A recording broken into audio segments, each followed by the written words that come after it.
Bonjour à tous, je vais vous parler aujourd'hui du livre Idéo Babylone, écrit par Théo Acola et paru aux éditions Actes Sud. Donc je vais commencer par rapidement vous présenter l'histoire.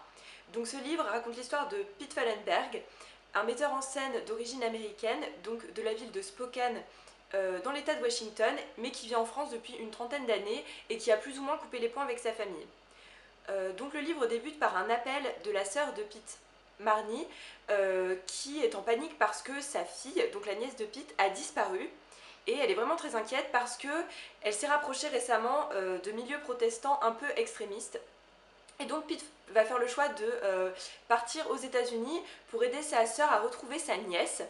Et donc en fait, à travers le livre, il va découvrir donc, les milieux protestants extrémistes, mais aussi les milieux néo-nazis. Voilà, donc je ne vais pas vous en raconter plus parce que il vaut mieux que vous découvriez le livre par vous-même. Mais donc ce que j'ai vraiment bien aimé dans ce livre, c'est qu'il fait finalement la critique de la société américaine.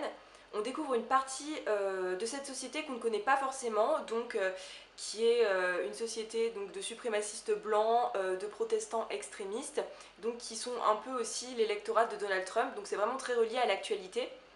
Ce qui est aussi bien dans ce livre, c'est que cette découverte justement de la société américaine est faite sur le biais d'un polar, d'un roman policier en quelque sorte, ce qui fait que c'est pas du tout ennuyeux, on est vraiment tenu en haleine tout au long du livre.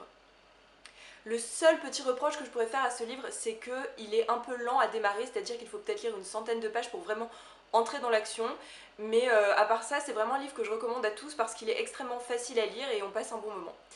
Donc voilà, ce sera tout pour cette critique, j'espère que vous avez apprécié. Voilà.